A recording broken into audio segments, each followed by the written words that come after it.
Welcome to the Geek Podcast, where it's video game time. I'm Void, and I'm here with my co-host BJ. It's always video game time! But today, more than normal, we're going to talk about E3, and there's a lot to cover. We got to get into it. I think we're going to leave geekery for next week and just do E3 today.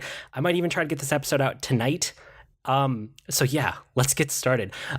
I want to hit overview before we dive into like the actual game. So E3 2017, this is not comprehensive. It's not like last year when I did Video Game News Now where I reported on everything. We don't have time for that. This is going to be more of a discussion. We're only talking about the things that we think are interesting enough to talk about, and we'll hit lots of highlights. Don't worry about it. But you have video game news sites for the rest. There's plenty of places to go out there. I'm also going to recommend to you a site that I've been watching all week. That's e3recap.com. It has been my friend. It is really good at every time there's a new game announced, it updates. So nice. If you want to see like every game that's been announced, go to e3recap.com. I highly recommend it. And I think the one that I've looked at a few times was youtube.com/E3, just to see what was going on just right then and was popular and trending, just to see what had been announced recently like that, just to kind of, not even so much as the comprehensive stuff, just to kind of see what's going on. Yep. So we're going to be talking about all the stuff from the press conferences because we're recording on Tuesday night. All the press conferences have happened. I'm sure more news will come out throughout the week. We won't have that because that's in the future for us as of right now. Maybe we'll catch some of it next week, but most of the big announcements come out of the press conferences anyway. So we wanted to record this and get it out there for you guys. So overall trends, because I watched all the press conferences and I mostly just sent Bij links to a bunch of the trailers. So from the actual press conferences, a lot of them tried to force esports into games that aren't even out yet, and it felt super awkward and uncomfortable, and like, you gotta let that stuff develop organically. I don't know what they were thinking. They also had a lot of these like influencers, content creators that are being put front and center, especially at the EA one, which just felt awkward. Like, they're not meant to be on stage. And the whole influencer thing to me feels kind of like this disingenuous bubble that's going to pop soon, because I like some people as personalities and influencers, but it's so trendy right now that they don't feel like real people and personalities. They feel just kind of like they're the booth babes of the 90s in a lot of ways to me, where it's just like, yep, these people are here. Yeah, it's weird. And then another trend was just like, overall, the press conferences were shorter this year and there were less big game announcements. Mm-hmm. It was really hard to tell like what was a console exclusive because a lot of them talked around what the terminology was. So something that Microsoft kept saying was console launch exclusive. And I think that's a way of saying it's going to come to our platform first, but only by a little bit. But it's like saying that without saying it. So I did my best to divide out the things that were like actually platform specific from all of the other games. I'll do my best to hit those as we get to them. And then another thing that was just an overall trend, most of this year was like updates on games that we already knew existed. It's just we got so many years of them announcing games ahead of time, like way ahead of time, and it seems like it finally caught up with all of the platform holders this year. So there was no like one crazy oh my god like announcement that blew everybody away. But the upside of that is that most of the games from the conferences are going to be out within the next 12 months. I suspect even the ones that said 2018, they're probably Q1 2018 based on how long they've been in development.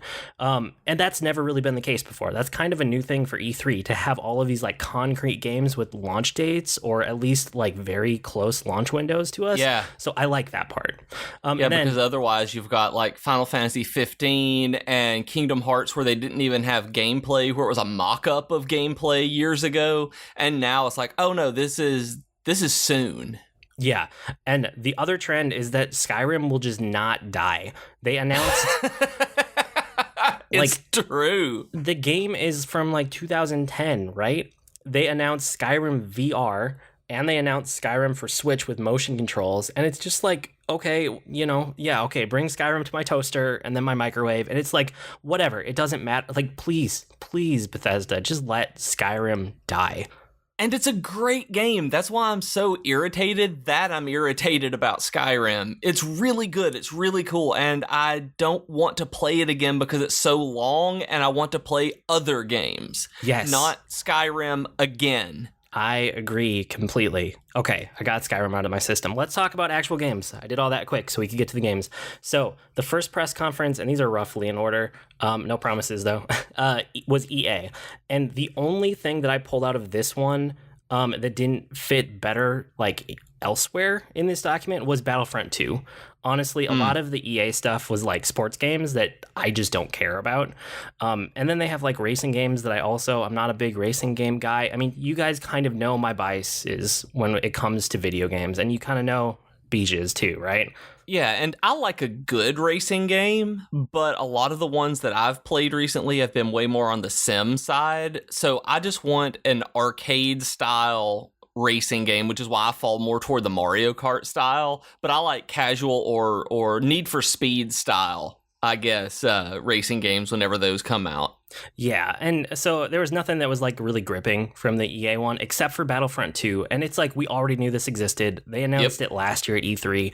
The main like new points from this one is that it's all of the saga movie timelines, so it's prequels, the original trilogy, and the new trilogy. All of them will be represented, which that made me happy. And then I also saw that they have a new class system, and they have like a point system now for using points. Okay, so basically, as you're playing through a match, you build up points, and then you can spend those points to get vehicles or heroes. Whereas, did you play Battlefront 1? No, I still haven't played it. It just kind of slipped under my radar because I kept hearing such mediocre things about it that I never wanted to spend any money on it. Okay, well, I liked it for being in the Star Wars universe and like feeling like you're there in a battle. But beyond that, like as a game and the gameplay, it was, I don't know, it was okay. But the thing about it was for heroes and for vehicles and stuff, you would just have to rush to a pickup point and hope that you get there before someone else. It was like the worst system ever.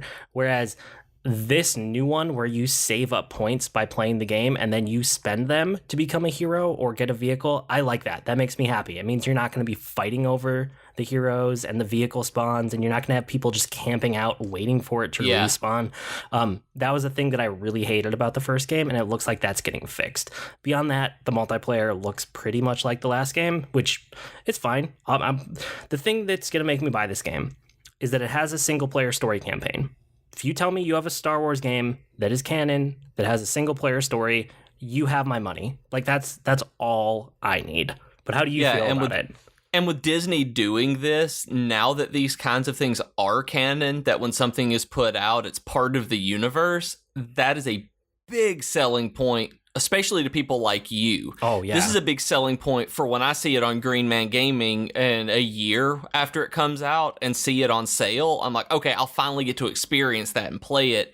But a multiplayer only, that's why I've never cared to pick up Battlefront 1 was because, I mean, I heard kind of ambivalent things about it on both sides. And then it just, multiplayer, I know I'm going to get completely bored of it soon because it's not a fantastically awesome game. Yeah, no, it's not. And I mean, and the single player, yeah, I'm in. Yeah, okay, cool. It sounds like we're pretty much on the same page. It's Star Wars. So the next press conference was Microsoft, and the big thing from this one was Scorpio, which is now called the Xbox One X, which, by the way, they're going to call the old one, like the standard Xbox One, they're going to call that the Xbox One S. They sound That's so dumb. That you can't hear the difference. X and S, people don't enunciate that well. I know. And can you just imagine, I saw this on Twitter, I won't take the credit, but somebody was saying, like, just imagine the mom of three boys on Christmas Eve trying to figure out which one her son's asked for. It's like, that's exactly what I was thinking, because you get an excited 9-year-old who can't talk right, like me. I mean, I'm saying this because I was the guy with a speech impediment, and you're like, Mama, I want an Xbox One S! And it's like, okay, good for you, son. Can you write that down? Put it on a list for me. Yeah, exactly. So that seems like a really bad naming convention. The other thing is that it's $500. I mean, it's $499, but it's $500. You know, after tax, it's more than that. And it's kind of amazing how much I just don't care about the PS4 Pro or the Scorpio. I mean, the Xbox One X model. Now, Now with these, are there going to be games that are only available for them? No. Then that's dumb. Then that's really stupid. They're going to perform better. I understand that it's an upgrade like you're getting a PC upgrade, but not really. I mean, the real thing here that they're pushing is 4K. And the thing is, like, eventually I'm going to end up with 4K technology, just like you will. Yes. Like, all of us are going to end up with 4K absolutely. TVs by accident. Like, it's just what's next on the docket. But it's not a compelling enough thing that, like, people aren't, unless you're, there are people out there who are, like a cinephile or an audiophile who are, like, obsessed with this kind of thing. They are the exception. Like, they're going to rush out. They already have a 4K TV. They probably have a Dolby digital surround system, whatever. Most of us aren't those people. And if we're not, it's like, whenever you buy your next TV, chances are it might be 4K. And if you wait a couple more years, then your next TV is probably a 4K. And at that point, then if you go and you already have a PlayStation and you were thinking about like a hard drive upgrade, or maybe your PS4 dies after having it for 4 years and you're like, oh, I need to buy a new one. That's when maybe I would look at the Pro. But I don't feel excited about it, and I don't see myself ever feeling like excited to buy one of these. It would just be like, oh, I need a new one anyway. Maybe I'll get this instead.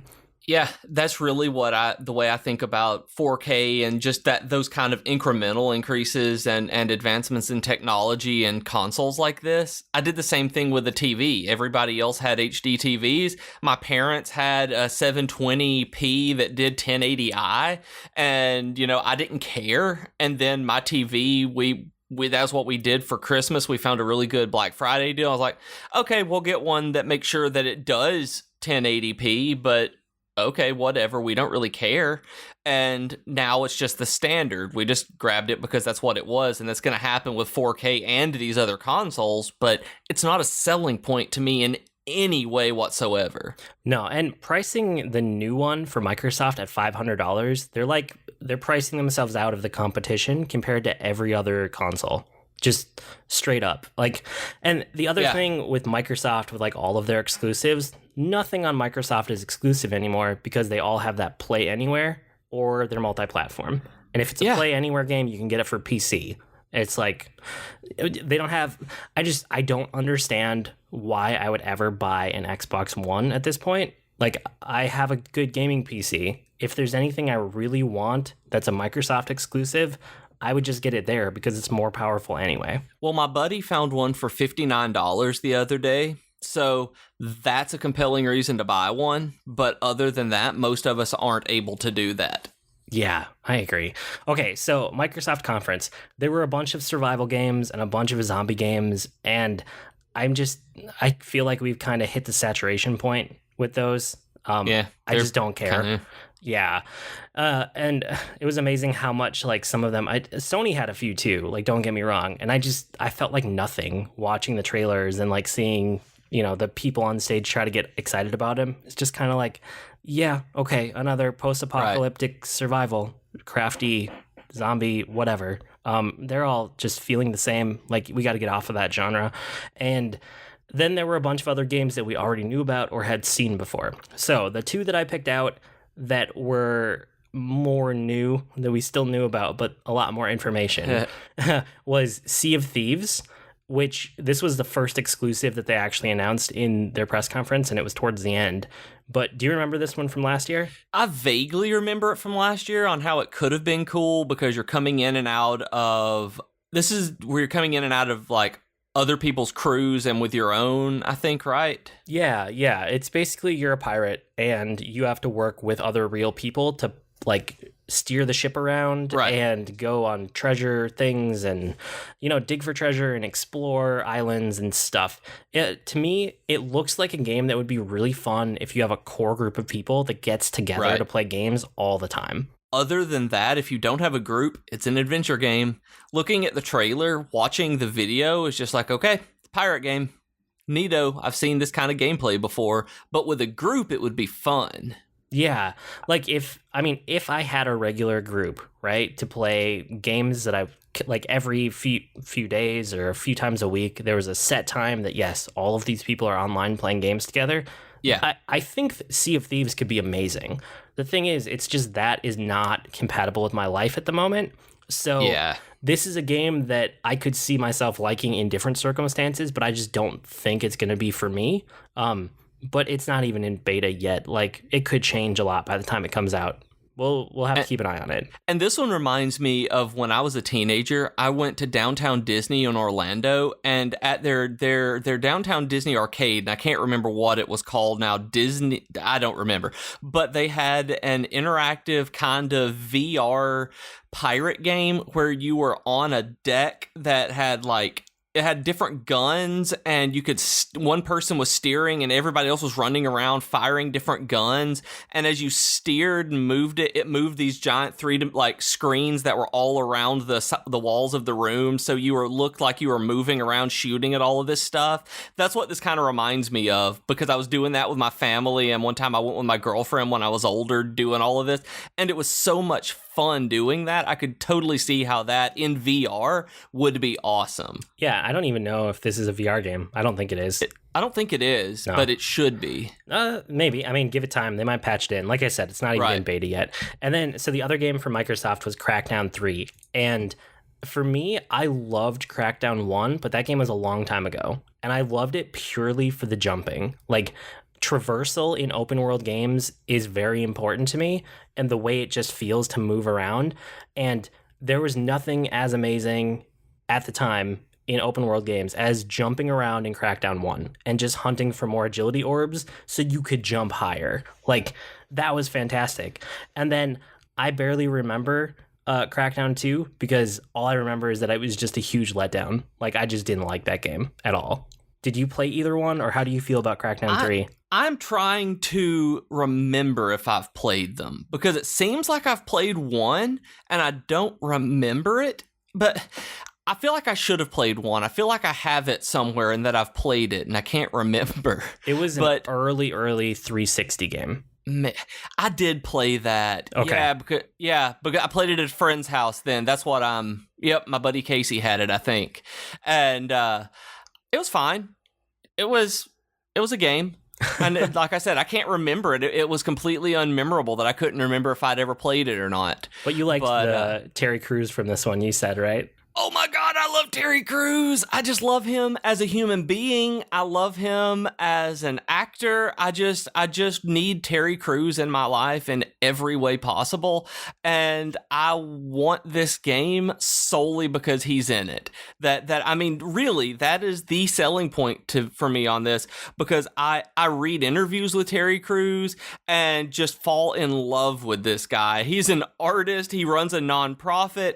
He is just an absolutely fantastic human being, and he's funny as all get out. Like, have you watched Brooklyn Nine-Nine? If you don't, I didn't know if I would like the show, but I love Terry in it. That Terry is hilarious. And seeing him in this game, in this trailer, I just got excited whenever I saw it. So I was like, is that Terry Crews? And yeah, it's Terry Crews. Cool. Well, at least it has that going for it. But it's one I'll keep an eye on, and I might get on PC when it comes out. I don't know. We'll see. We have to wait till we get closer and actually get more gameplay impressions and stuff. Right. The next press conference was Bethesda, and honestly, there was nothing in here that was like super compelling for me, but I didn't want to just skip it because I know a lot of these things matter to other people. I have to ask, did you stay up extra late for this one? Because it was at a dumb hour, I remember you telling me. It was at a dumb hour, but for my time zone, it wasn't horrible. So I was up anyway when it started. Okay. I didn't stay up super late. I stayed up a little bit later than normal, maybe. That's debatable. I usually go to bed pretty late, so no, it was fine. But so here's some main things from it. There was more mod support coming to existing games, and they're calling it a creation club. It's basically like a new way that creators can work with Bethesda to like get their mods through testing, and then Bethesda finds new ways to charge you for them. It's like, I just, whatever, you know? Mods aren't my thing, but so many people love it that more options, I guess. Good for them. I just don't see myself paying for mods. Paying for them, though. No. I barely pay for DLC. Why would I pay for mods when people are making mods for free? Like, one of the cool things about the mod community is that it's just open and it's free and you can stack them on each other and it's, just play around with them. Yeah. It feels like they're making it super corporate in a way that I don't like, I suppose. maybe that's personal preference, but that's the and Creation Club. even Steam has the workshop and all the mods that are free, and it's the most corporate that ever corporated a corporate. Yes, exactly. So they also had some Zelda stuff, which I know we talked about up front. It was like just showing off Skyrim on the Switch. Stuff. Yeah, Skyrim stuff. And it was basically, there's optional motion controls on the Switch it's like, okay, cool. Yeah. Motion controls, whatever. And then you can also wear like Link's tunic and get the Master Sword and the Hylian shield. Yeah, that's about it. It's whatever. I played Skyrim with Zelda stuff in it, and it was called Breath of the Wild, and it was better than Skyrim, so I'm kind of cool. I'm good. I'm good now. Exactly. More VR stuff from them. So Fallout 4 VR is coming out in October. Doom VR is coming out sometime later. Yeah, it's more VR. I guess we'll wait and see how they are when they actually come out. VR does not show well in 2D, at all. No, it doesn't. No. And I mean, the idea of VR games like this is great. I love the idea of this, but I cannot get excited about a game in VR until the technology is there more. That it's just a visual thing, and as great as visuals are, we've talked about it, how that's not enough to keep me invested and to really keep you invested if it's just visuals. And these games are fantastic on their own. And if I had a VR set and I haven't played through Fallout 4, sure, I would probably grab the VR version. But as opposed to being able to get it super cheap just on my PC in general, if that's not available, I'll probably just play the normal one, because maybe I just don't get VR. Maybe I'm the crotchety old man who's yelling at the kids on my lawn, but the virtual kids on my lawn, I suppose. I don't know. You still haven't tried a Vive, which I haven't. You should do that at some point. You've only played the gimmicky version. You haven't played the full one-to-one. It's true, and my computer was not able to do it. I didn't mention that on air the other night when you and I were talking, but even with the Oculus, my computer is too slow to do VR right. So I'll have to try it for real at some other time. Yeah, but even with these, VR games need to be made for VR from the ground up. I don't have a lot of high hopes about either one of these because it's retrofitting existing games into VR. So it's kind of like, whatever. Let's just wait and see the reviews. They also had Dishonored Death of the Outsider. So it's like a standalone adventure. I don't think it's an expansion pack, but I think it's built on the same engine as Dishonored 2. So if you liked Dishonored 2, this is probably going to be good for you because it looks like more Dishonored. Then they also had Wolfenstein 2, the new Colossus. Again, if you liked the first Wolfenstein, it looks like you're going to love this game. I tried it and I kind of bounced off of it because I got stuck with a game-breaking bug a few hours into it. That'll do it. Yeah. So after, trying to roll back a couple saves and do it over and over again, I gave up on that game. How about you? Did you play it? I didn't play the first one. The last one I played, was it Return to Castle Wolfenstein, 10 years ago that they did when they rebooted the entire franchise from when we were kids. That I played it when they gave it the new modern take, I guess. I didn't care that much for the remake that they had done or the continuation, and so I never played this past version, the one that this is following up. And on this one, I don't really get the aesthetic they're going for. It's kind of a hyper stylized, ultra violent, I don't know. I mean, it's a continuation of the last one, which basically is alternate history where Nazis won World War II. And the main character gets knocked out in the middle of World War II, and he wakes up after he's been in a mental health facility or whatever for years. Okay. So he wakes up in the 60s. So it's an alternate reality 60s with Nazis. And I think that this game, since it's the second one in this new series, I think it's following the same character, more of the same, but set in the 70s instead of the 60s. So it's 10 years later. That's kind of why the style probably didn't make sense to you. Yeah, it didn't really at all. So I'm just kind of looking, I was like, eh. And on top of Nazis, I mean, I'm just I'm kind of tired of Nazis in every form right now. So I'm just I don't want to see those in video games. No, I'm right there with you. And okay, so next press conference was PC. And a lot of the games in it I actually pulled down to the other section later because they weren't exclusive at all. The only one that was PC exclusive that I also was interested in was BattleTech. And I guess my question for you is, did you ever try to play tabletop BattleTech as a kid? Because I did. No. Okay. Never did. It is super finicky with so many rules, and it's like there's mechs and there's different parts to different mechs, and they're completely like customizable part by part. Like the most finicky but interesting parts of like Mech Warrior and Armored Core and all that kind of stuff put onto a tabletop game, kind of like, you know, Warhammer or whatever else, but more finicky than that.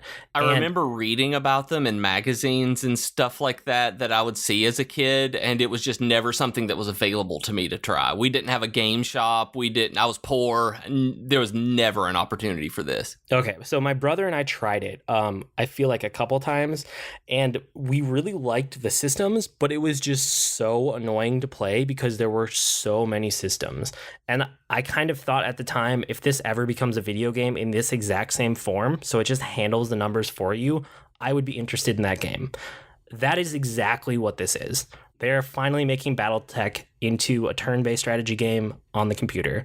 And it has all of that little intricacies, like it depends which way your mech is facing, and you can blow off different parts of people's mechs or disable one part even though other parts are working. And you have to manage things like your heat level, because the more actions you do and the more, you know, like ammo you expend and rockets you fire, your heat builds up, and if it gets too high, you don't get to do actions. Like, it's a lot of really interesting systems, but it's just so many. So it's finally coming to PC, and I'm glad, because I want to try this game. I don't know if it's going to be good, because I never got to play it enough as a kid, because it was too finicky, but I'm excited. Does that make sense? Well, I think it will be good. I don't know if it will be for you. Okay, that might be it. Because there are people who I know, because they were so far into BattleTech as a tabletop, or I guess are still, because I know there's still people who play it. They're going to love this. They're going to be the ones that this is made for, as long as they manage the systems well, as long as they get the feel of what the tabletop is. It just may not be something that you particularly latch on to. Yeah, that could or very me well for be. that matter. I mean, because I want to give this a shot, because I love strategy games. You know, like I said, as a kid, it was intriguing to me and never had an opportunity. I would love to give this a shot. It may be too complex and complicated for me to honestly care about. Yeah, maybe. Okay, so that was PC. Ubisoft was next, and it had some of the ones I was most interested in.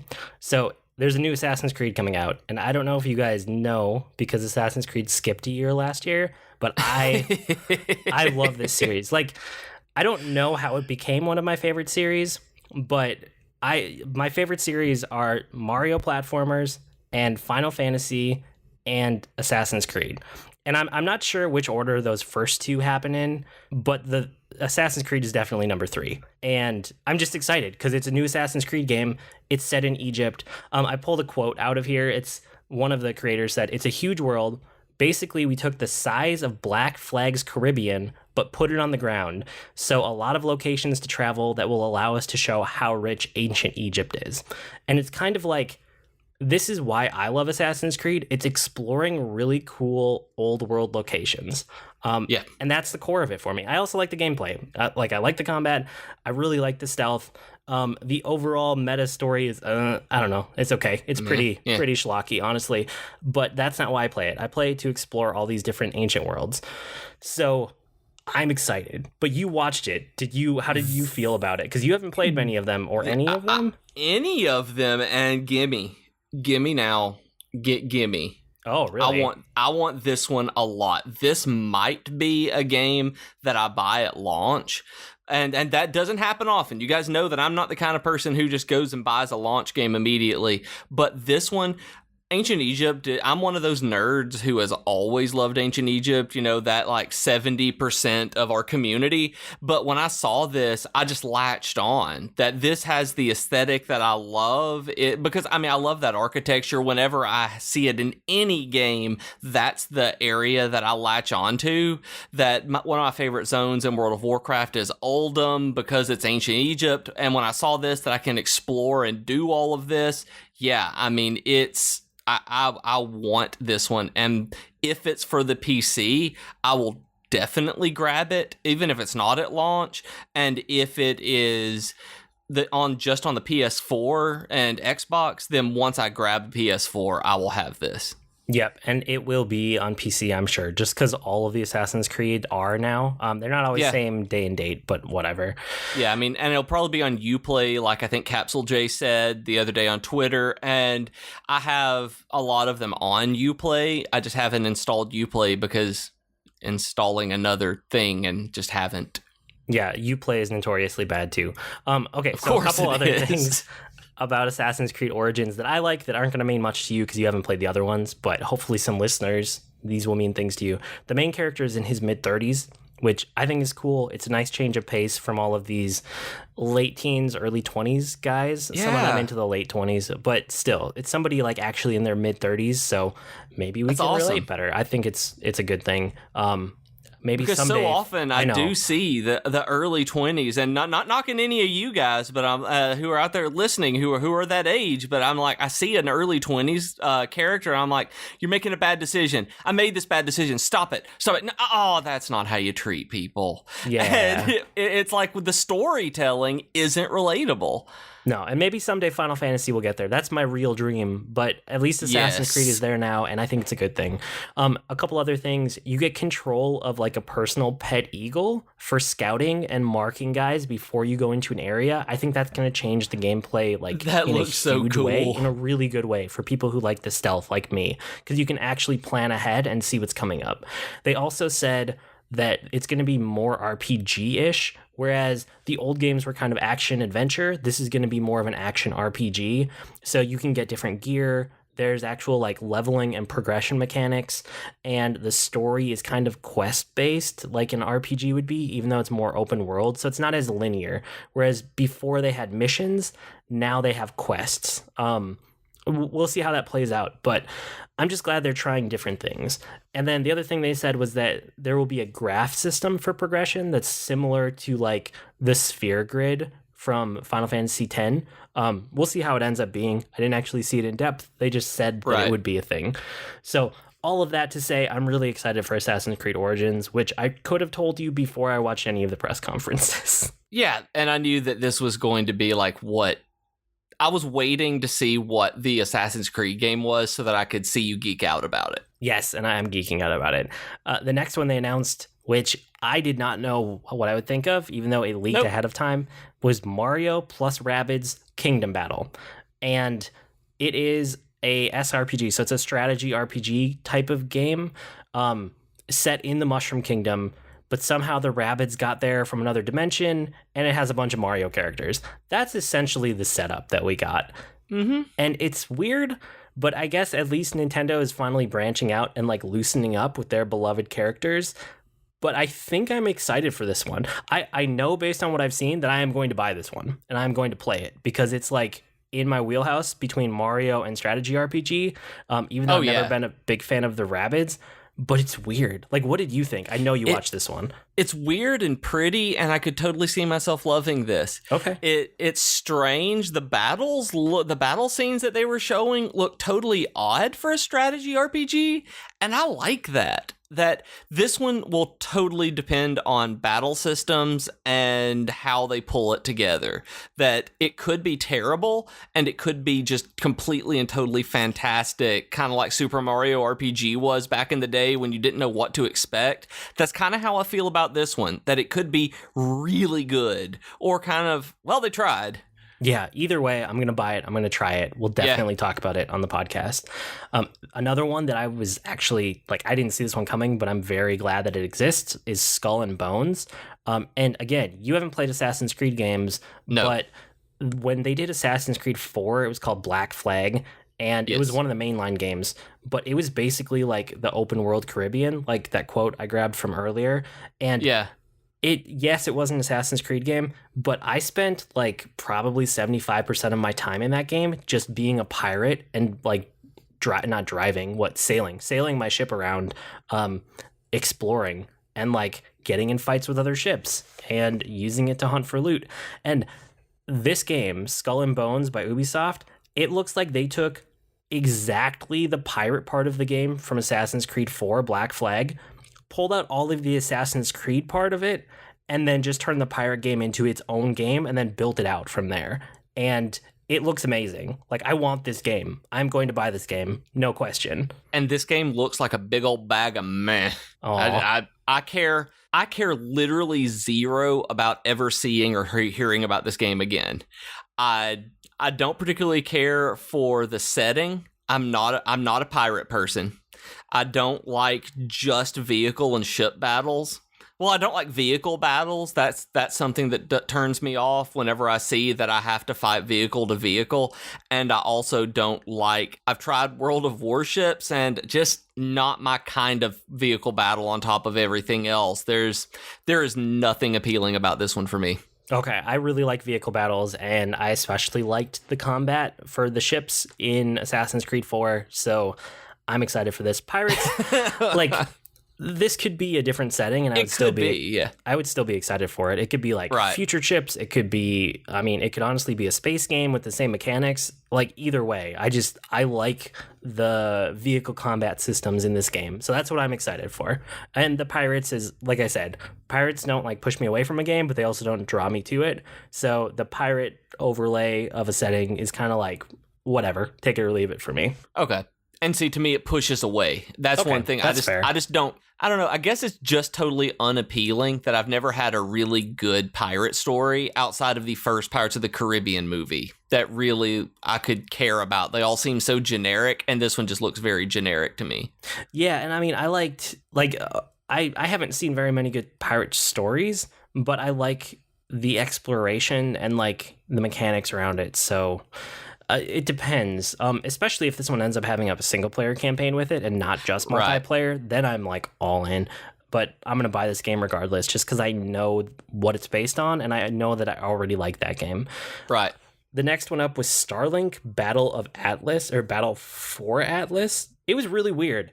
It's weird. It looks like it's a Toys to Life game, but it's, like, physically in the real world. You have to buy the parts and build a spaceship that attaches on top of your controller, and it's weird but kind of interesting. And so, like, the actual gameplay is open-worldish, but it looks like it's a handcrafted star system. It was kind of giving me... It is pretty. It was kind of giving me a No Man's Sky vibe, but... Yeah, it really was. But, like, handcrafted instead of procedural, which I think would go a long way towards, like, getting rid of the problems that we had with that game. And it looks like it's contained to just one star system. Like, they're not trying to be a whole universe. It's just a focused area that's been crafted by hand. And I don't know.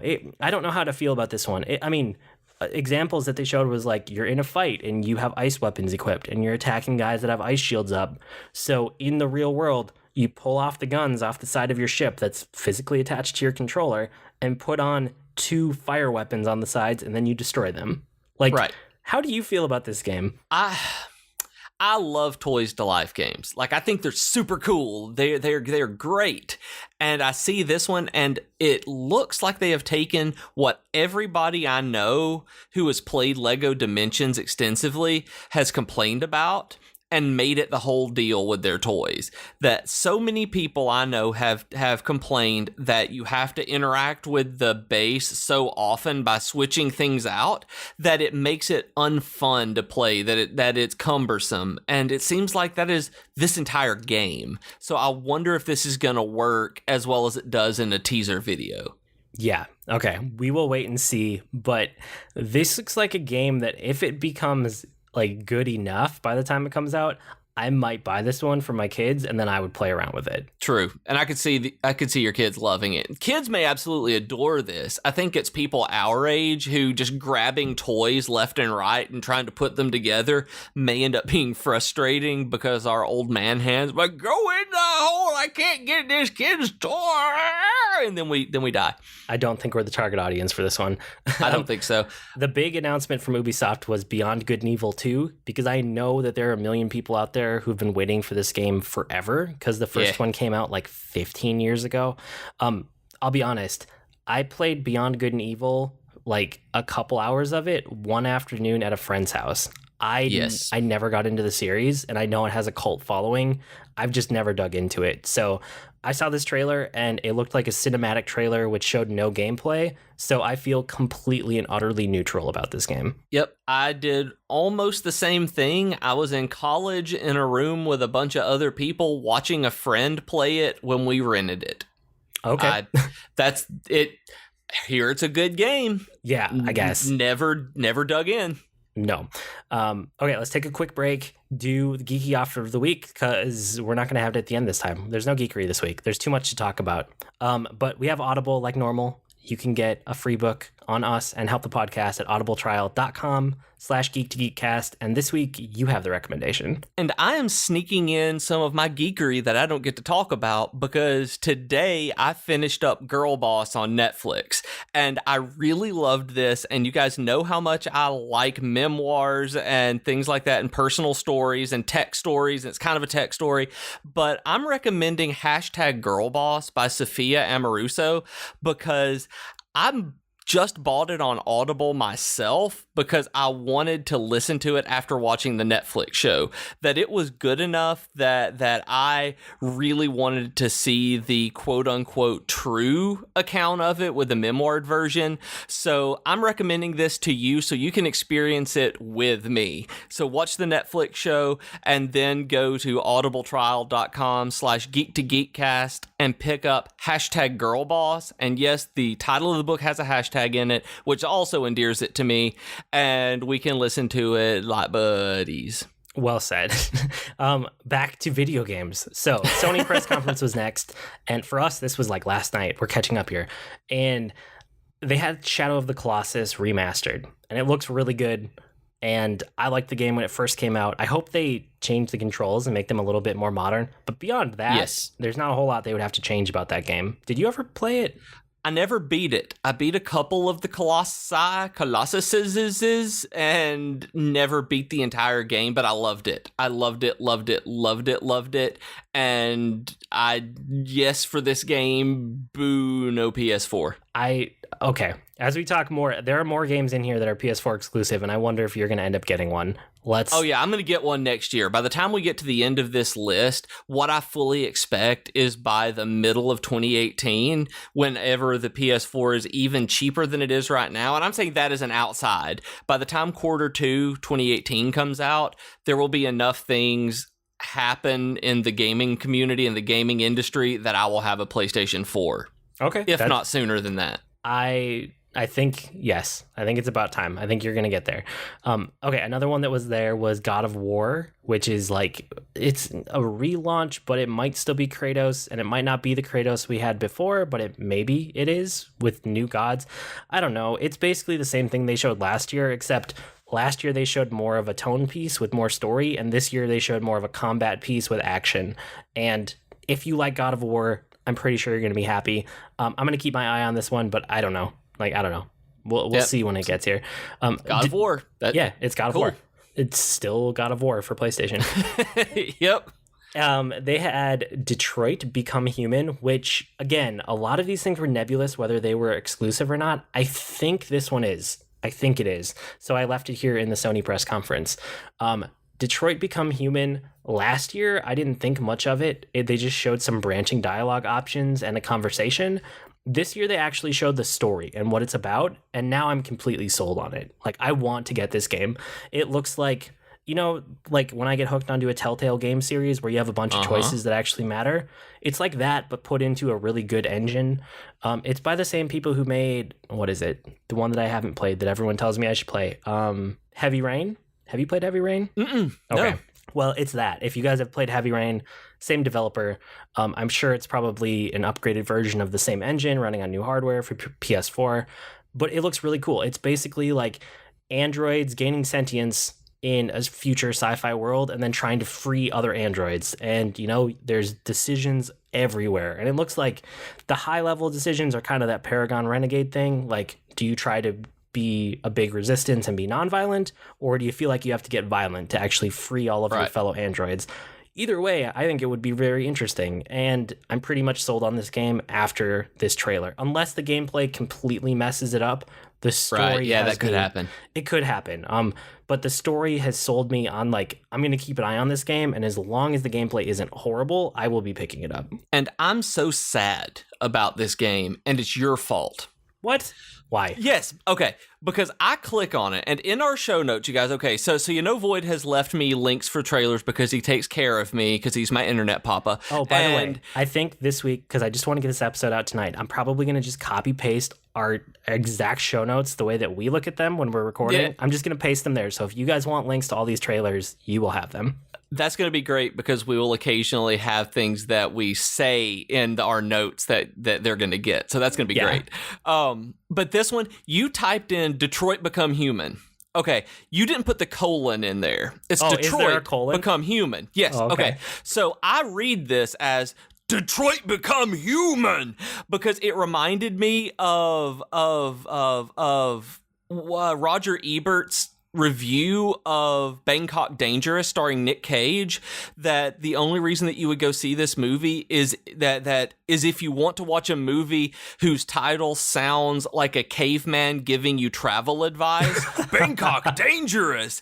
And that's what this was, because I see this in the notes and I see Detroit Become Human, and I'm thinking this is like and it's close, like androids becoming human, something like that, some sort of monster trying to act like it's a person.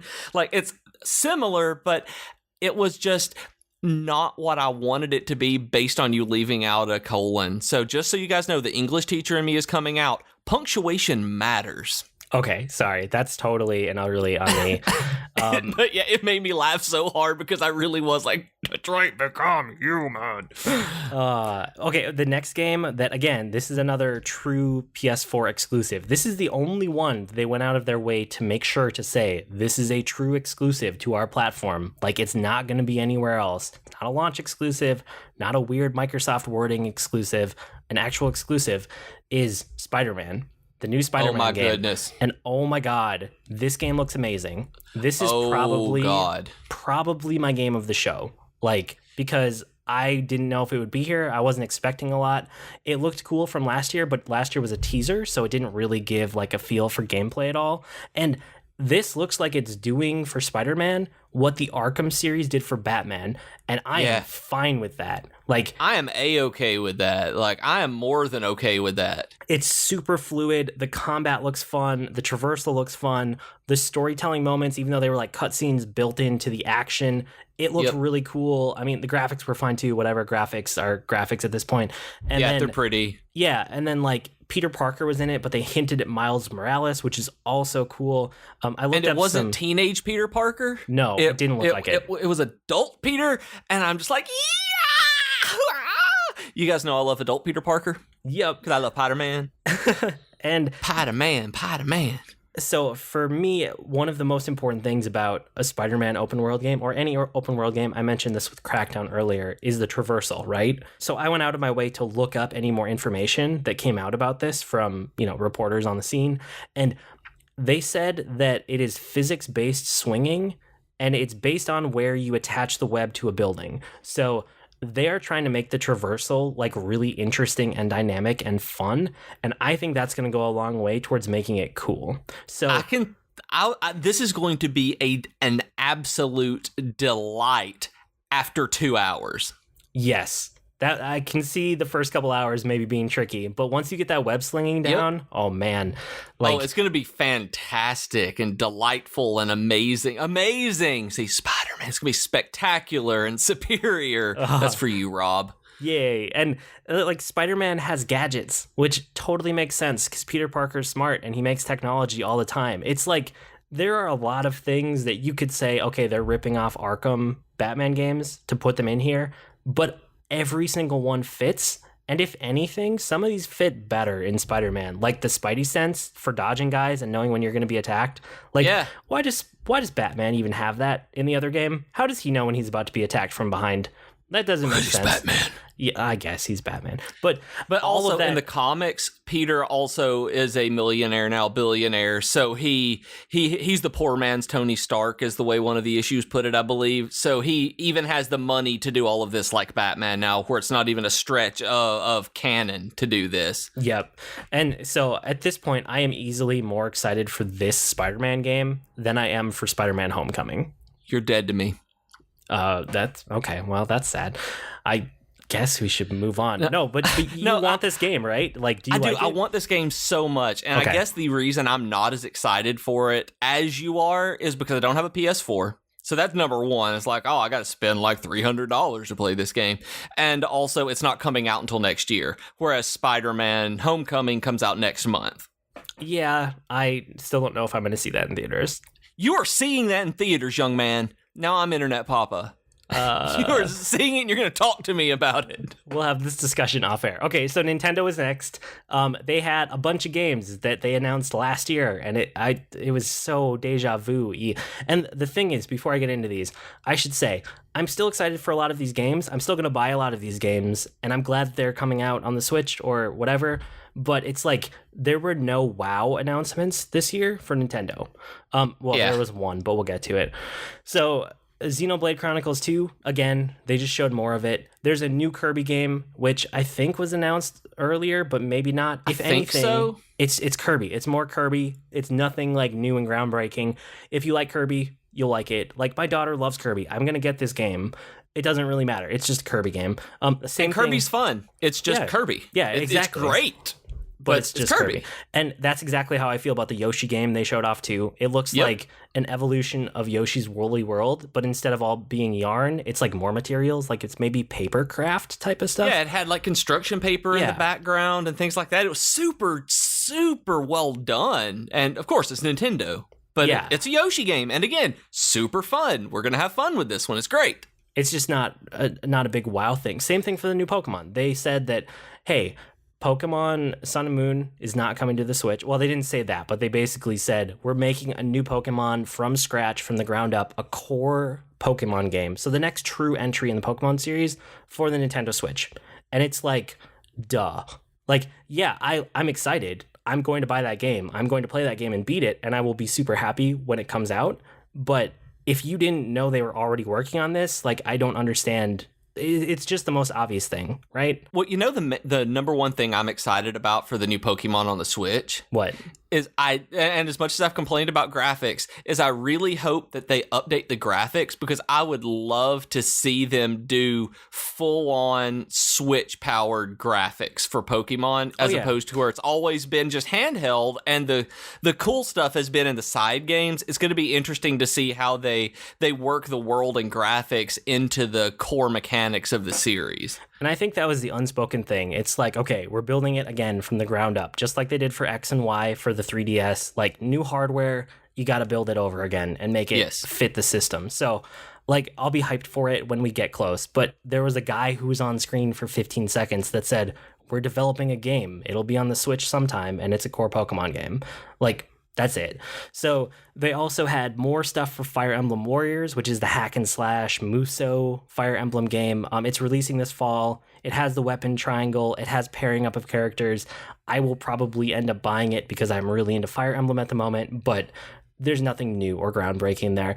They also had Breath of the Wild DLC packs. The pack 1, we already knew a bunch of the stuff. It was like, whatever. There's costumes, there's more trials, there's extra stuff. Pack 2, they didn't actually say what it was, but they hinted that it might be like the past timeline is playable, and you might get to control those 4 heroes that Link went around with in the past, the 100 years in the past. That could be really cool.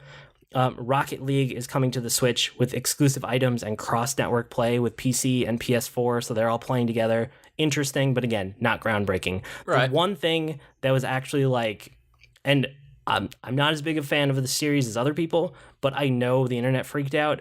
They announced Metroid Prime 4 is in development, and it was just a teaser. It was like, it was a splash screen and a title, and that was it, but Twitter lost its mind. I don't love Metroid Prime that much. Like, I like some of the Metroid games, but I don't have a deep love for Metroid the way other people do. How do you feel about it? I have a deep, deep love for 2D Metroid. Okay. But for the 3D, I want to get into the Prime games, and I've never been able to. I've been on the precipice of loving a Metroid Prime game multiple times and have just never found that one thing that clicked with it. There was never that one element that pushed me into, okay, I have to explore everything and do everything and love this. It's been, I'm playing until I'm bored with this. And the 2D games, I explore and do every last thing I can because I love the 2D Metroidvania style game. That is one of my absolute favorite genres of video game, and it has been since I was a kid with the very first Metroid. Well, then you will probably like the announcement that they did, not even as part of the main press conference or direct or whatever they considered it, but right afterwards they started doing Treehouse, and just like last year, they started dropping big announcements on the Treehouse live stream. So one of the first things they said was they are making a 2D Metroid for the 3DS and 2DS. And that is so awesome. It's like a remaster or a reimagining of Metroid, I want to say 2? I don't know the series well enough. Yes, it was Metroid 2, The Return of Samus, and that's what I was about to comment on. I didn't know that until you just now told me, because it was Samus Returns is what they're calling it, apparently. Yeah. And I was like, man, there are 2 games in the series where they're using that naming convention and just flipped it around. But that makes total sense. But like, I guess I'm more excited for that one than I am for Metroid Prime. I don't know. There's just so many good first-person shooters out there. Like, Metroid Prime never really did it for me. Okay, the thing that would get me really, really pumped for Metroid is if they said, we're going to go back to like Super Metroid, make a game like that with modern polish and modern standards and put it on the Switch. Like, that would be phenomenal. Because I love that game. That is the only Metroid game that I'm like, yes, that is an amazing game. All the other ones are fine. Like, I think Fusion and Zero Mission are my favorites, and so I'm excited to see another one on the handheld, on even the 3DS handheld instead of the Switch. I'm excited about. I just hope it's not for the new 3DS. I hope that it's playable on my 2DS. Yeah, hopefully. I would think that with the install base the way it is, it's probably going to be available for everything. I hope so. And then the last thing they did was show more of Mario Odyssey, which honestly, I was going to buy that game on day one no matter what after they announced it as a new 3D Mario game. That's all I need is a platformer that's Mario. And it basically reaffirmed what we thought from last year. It's in the vein of Mario 64, Mario Sunshine, all of those games. And the thing that they showed off today that they hadn't announced before was what the hat actually does. Is instead of just throwing it as like an attack, which is kind of what was implied last year, you can throw it at enemies or objects, and then Mario transforms into those objects. And it looks crazy. Like, it looks fun and interesting, and I'm really excited to see what they do with it, especially because you can be a dinosaur. Who doesn't want to be a dinosaur? You gotta be a dinosaur. Yeah. We're watching this. I'm watching this because they were putting the notes after I had gone through and had been working. And when I came back and saw this, he's like, oh, make sure you watch this one before we record. And so he's finishing up getting everything set up, and he can hear me with the mic on. And I'm watching this, and I hope he was giggling at me because I was just like, I hope you get to be a dinosaur, because it was the first thing it showed. And he's like, oh, yeah, you get to be a dinosaur. You do. And outside of it being a Mario game, which is awesome, it's a Mario game where you get to be a dinosaur. Yes. Sounds good. Sounds fun. Yeah, of course we're going to buy Mario Odyssey. It's like, what kind of savages do you people think we are? Yeah, I mean, it's out on October 27th. It's the same day as Assassin's Creed Origin, which makes me a little sad. I wish they were at least a week in between so I could try to like mainline one of those games. You're just going to have to bounce back and forth. I am, and I will, and I'm not going to complain when I get to it because I'll be so happy. But I wouldn't be surprised if Mario becomes like a Game of the Year contender for me because I just love 3D Mario. And that was kind of it from like the Nintendo press conference. The thing with Nintendo is if they're like last year, then their Treehouse streams are going to be every day throughout all of E3 week, and they're probably going to drop a couple big announcements every day. It's just kind of a drip feed. So we're not getting those because, like I said, we're recording Tuesday night, and I'm probably going to try to get this out tonight, hopefully. Okay. The last group of things are from kind of all of the above press conferences, but these are ones that are not console exclusive. I tried to pull them out to make them separate. So these are other games. And the first one that I want to talk about is probably one of my other games of the show is Anthem. And Anthem is the new BioWare IP. It's basically what the BioWare A team was doing while the BioWare B team was busy messing up Mass Effect Andromeda. And you can certainly see that it's their A team doing this. Yep. This it definitely is astonishing. It looks maybe open worldish, but it's definitely exploration and RPG and customization. There are exosuits with jetpacks called javelins. They basically look like Iron Man suits. You know, there's like heavy versions, light versions, different takes on it, but you get to be Iron Man in a new IP, like sci-fi fantasy world.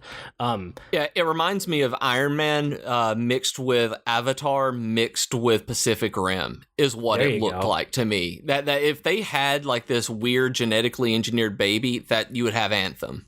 Yeah, and I mean, it looks like what I thought Destiny would be before we actually got our hands on Destiny. Oh yeah, that's true. You remember like the hopes and dreams for Destiny when they announced it? I feel that again, but I feel it for Anthem now. And honestly, it makes Destiny 2 look pale in comparison. It really does. And so it's kind of like if Mass Effect and Destiny had a baby, it would be Anthem. And I'm fine with that. I'm actually really excited by that. Like, that's what I want this to be. This is the weirdest baby in video game history because we just gave it like 5 daddies or 5 mamas. I mean, this baby has a lot of parents. I mean, it takes a village, right? It does take a village. I tickled myself. I'm so sorry. That was so bad. It wasn't. I'm leaving that in the show. Oh, man. Okay, so if Anthem has a good story and interesting systems, I'm going to absolutely love this game. And like, this is one of my games of the show. I think it's fantastic. So we'll see. We'll see how it goes. We'll see as we get like more information about the story and about the gameplay and the greater world around it. But from what I saw, I'm super hyped for this game. Maybe to a ridiculous amount. This is going to be an absolutely amazing game if the shared world doesn't mess it up. If you have to play with other people, it could mess it up because you know how playing with other people is, that they're kind of terrible sometimes, and shared world does make me a little hesitant on a console game. Yeah, I can see that. Like, I'm overhyped right now because it's a very new announcement. I will temper my expectations over the next couple days, and then next time we see it, hopefully we'll have a better feel for it. But at the moment, I'm super excited. Another one that they announced, and this one came out before E3 even, was a new Kingdom Hearts 3 trailer with some gameplay in it. Yeah, I didn't know this one existed. I didn't know it came out before E3. That it was this morning before I'd seen it, and it looks awesome. It's everything I wanted out of Kingdom Hearts 3. It's super good. I'm gonna have to be buying me a cheap PS4. It looks fine. I've lost all hype for Kingdom Hearts 3. I was excited for it like a year after Kingdom Hearts 2, and now it's been like 10 years or something. It's ridiculous. I'm not as excited for it as I was when they announced it and Final Fantasy 15 together. During that E3, I was mega ultra super hyped for it, and I've kind of lost that. And the main thing that lost me on it, and we've talked about this before, is how incomprehensible the story is going to be because of us not having played the side games. But that aside, it looks very, very fun, and it looks like a Kingdom Hearts game. I will grant you that. That's great. Yep. No, I'm going to keep my eye on it. Who knows? This game could come out in 5 years. Like, it wouldn't surprise me at this point. That is true. I'm not going to get excited until it has a release date, honestly. Okay. Shadow of War, which is Shadow of Mordor 2. I think the actual title of this one is like something Mordor : Shadow of War. I don't know. They changed the naming convention on the second game in the series, but I like Shadow of Mordor, and this one looks like it makes the first game look like a tech demo for the Nemesis system, and this is the real game. And the thing I liked the most about the first game was the Nemesis system. It was fantastic, and I loved it, and I can't believe other games haven't taken it and ripped it off and put it into other settings, because they should. It's amazing. And this is more of the Nemesis system, but with all of these extra cool systems built on top of it. And then it also has like castle assaults or like fortress assaults, and every one of them has a Helm's Deep feel to it in a really good way. Awesome. I have the first one in my Steam library and never installed it. It's one of those Steam games. Yeah. But I've heard great things about it. The thing about the first one is that it doesn't truly open up to show you what it has to offer until over halfway through the game. There are two distinct open world maps, and the first one, you get introduced to the Nemesis system and like all of the core mechanics of the game. And then when you move on to the second one, you get the ability to dominate an enemy, which means you recruit them to your team. And so you have like custom orcs fighting for you. That's when the game truly starts to shine. This looks like it's all of those put together on, the first minute of gameplay. So I'd be picking up this one also, no question in my mind. There's a game in one of the press conferences that I hadn't seen before called Deep Rock Galactic. Did you watch this trailer? No, I didn't watch this one. Okay, it's kind of weird. I'm not super hyped for it, but I'm definitely going to keep my eye on it. It looks like a co-op Minecraft mixed with Left 4 Dead. It's like, I think you're dwarves, but you're like super fantasy dwarves with like steam powered or maybe like guns or like, I don't even know. It was hard to tell what the setting was, but it was like, is, isn't it? I'm watching it right now. You're watching it right now. Okay, so it's doesn't it look like co-op Minecraft, but also Left 4 Dead? Mixed with a little bit of No Man's Sky. Maybe, sure, some procedurally generated stuff in there. Yeah, that's what it looks like. Yeah, this is super weird, and I want to love this game. This is one of mine where I'm like, yeah, I'll get this. This is great, and then I'll play 30 minutes of and be like, I'm bored now. And to give it Steam refund again. Right. I will not play this because I want to play this, and I know me. I am going to just keep my eye on it because it looks interesting. It does look interesting. There was also Metro Exodus, and I have played a little bit of the Metro games up to now, and this looks like that setting, but made open world. And it's just a setting that doesn't quite work for me. I know a lot of people love it. I know what makes it good, but it's one of those things where you look at a game, you just know it's not quite for you. The setting's a little bit too bleak and a little bit too, I suppose, a little bit too Russian for me. That kind of like Russian sense of like everything is horrible. Do you know what I mean? I know exactly what you mean. Okay. And this one does look like a Metro game. It does. It absolutely does.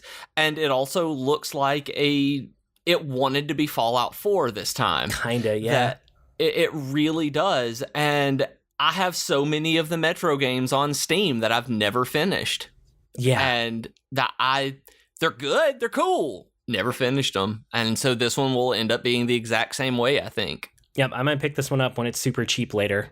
Maybe, potentially. That's what I've done with the others. They also announced that PlayerUnknown Battlegrounds is coming to consoles, which I only mention because I keep meaning to get around to it. It is like the hottest game at the moment, and it looks super interesting, and I haven't tried it yet.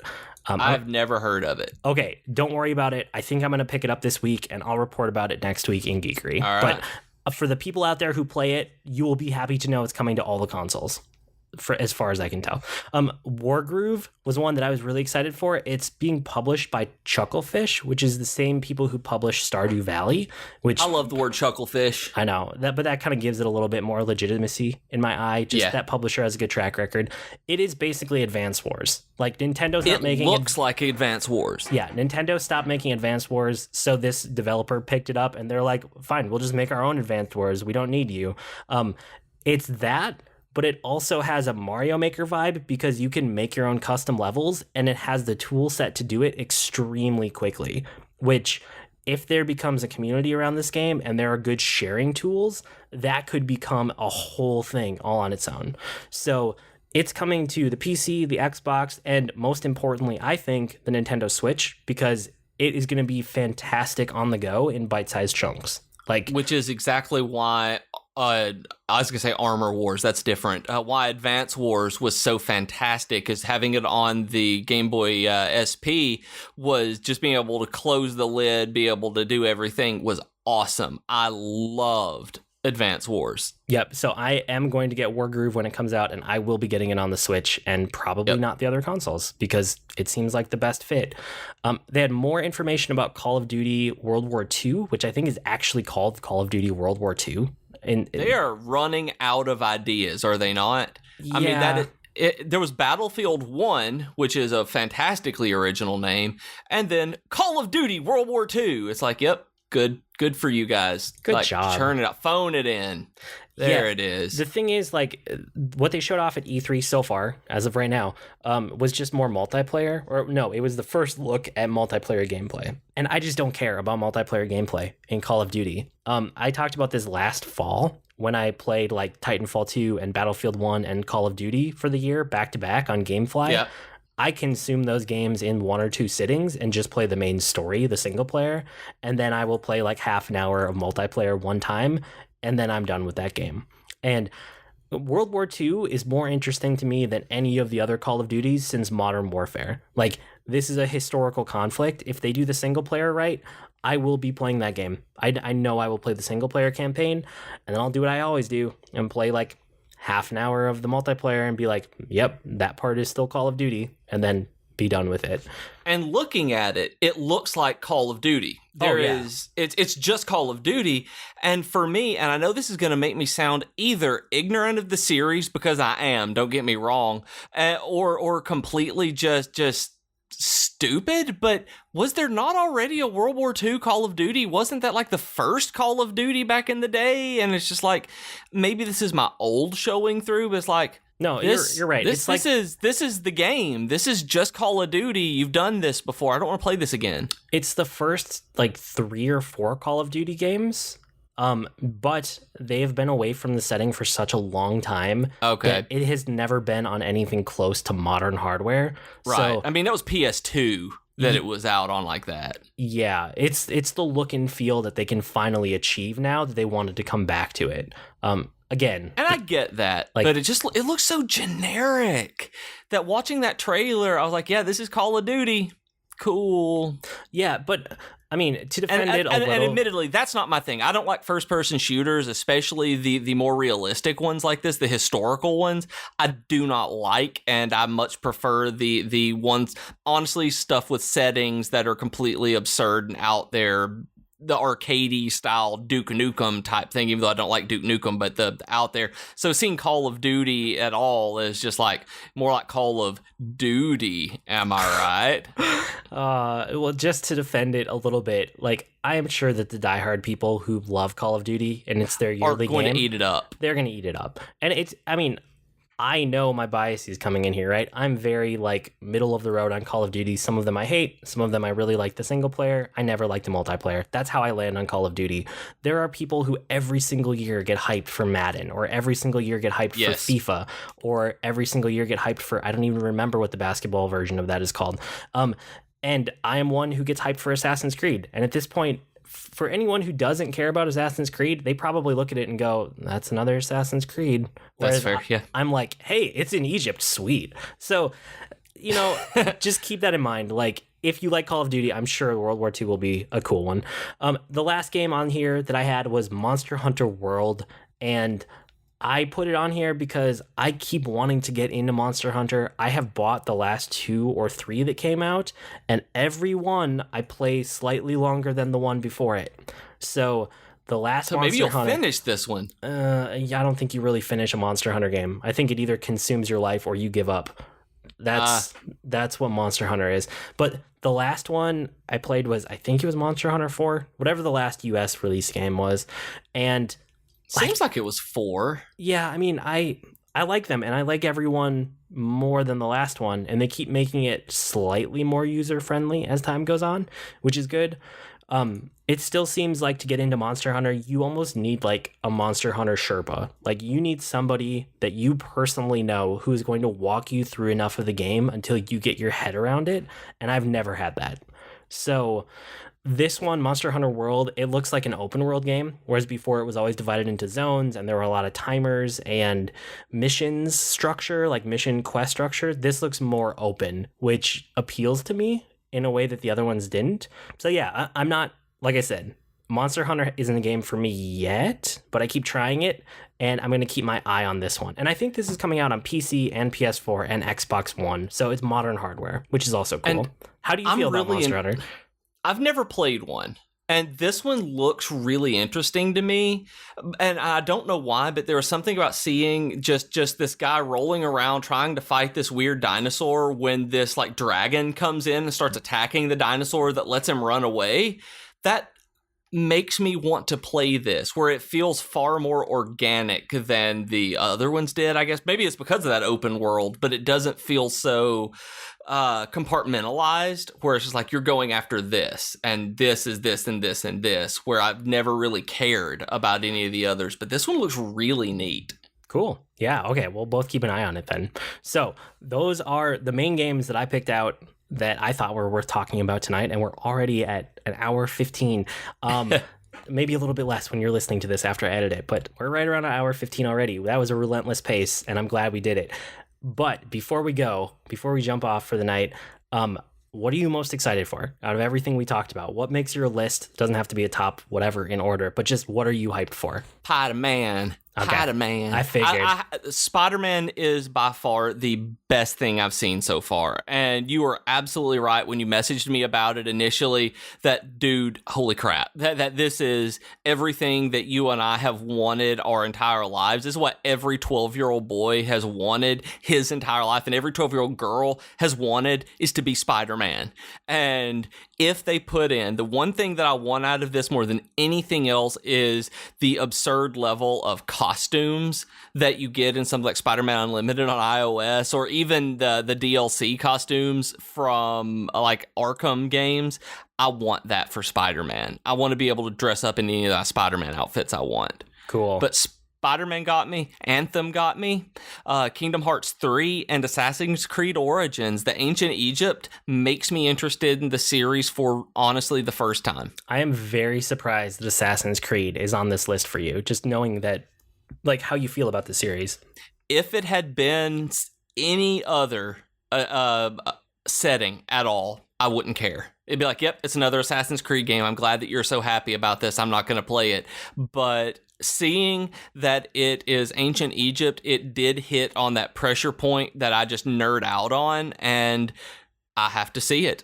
I have to play it at least for a little while, even if it's even if I end up giving it a return on Uplay. If they do that, I will play this game. Okay, cool. For me, it is Mario Odyssey by far. Right. There was nothing really new about it that made me go woo or whatever. Dinosaur. But I mean, yeah, the dinosaur, I suppose. But it's still just like, I'm excited that it's coming out. I'm excited it has a release date. I love 3D Mario platformers. Don't be surprised if this is in the game of the year running for me. Assassin's Creed Origin, because I know it's basically a yearly series, but it's one that I love and I geek out over. So I'm excited. It's Ancient Egypt and the setting and the character and all of that stuff. I'm excited for it. Anthem looks amazing. Like I said, I'm going to have to temper my expectations soon. Yeah. But for the moment, Anthem looks just groundbreaking. And then Spider-Man. Spider-Man looks so good. It looks like the best superhero game that I've ever seen, like at this point. So yeah, that's a very good way to put it. Yeah. I need to play that. I need to play all of those. I'm going to play all of those games. Oh, E3 episode. Yeah. Man. Yeah. But that this is awesome. That this a number of stuff for E3 that we've known was coming out. And that's the thing about this year's E3, like you said. We knew this stuff was coming out for the most part. And also, for the most part, we didn't care. That we were just kind of, yeah, these games are coming out. That's fine. Whatever. And they're so close now that you're looking at this list and partitioning, not even partitioning, but scheduling out next year for, oh, I have to be able to play this, then this. And we haven't even gotten to all of the announcements yet. Yeah. Oh, I guess a thing I didn't even mention, but if you look at Nintendo's release calendar, they were so smart with the Switch. They have a big name Nintendo game coming out every single month since the Switch launched all the way through the end of the year. Like, yep. Every single month, even if it's not a game that you're into, at least it's like a new first party, really like high production value game every single month all the way through. And if they keep that up going into next year and the year after, like if they can just keep doing that, I can't see the Switch being anything but a huge success of a system. Well, I've never heard anything bad about it.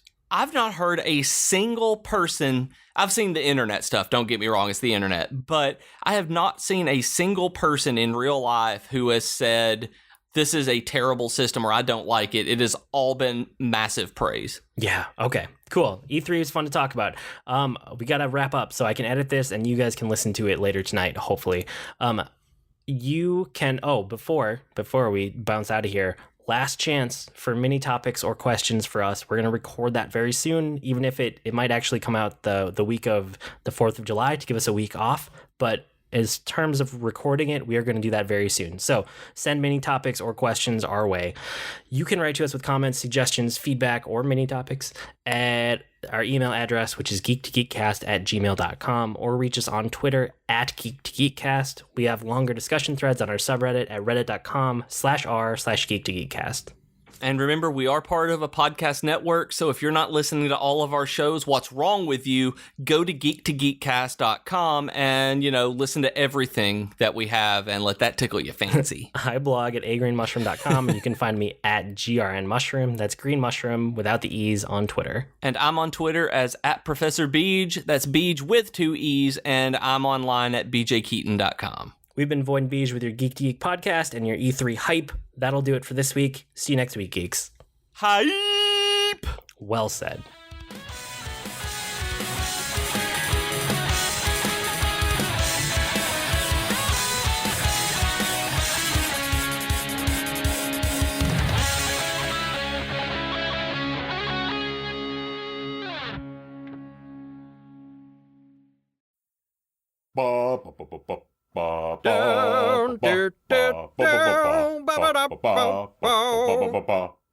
Comics. Hey everyone, this is Rob, your friendly neighborhood comic geek. And this is Liam, the languishing, lascivious Liam of Langley. Wow, that was extremely illiterate of you. Well, I try. We are the hosts of The Comic Box, part of the Geek to Geek podcast network. So join us. Bop, bop. Oh, yeah.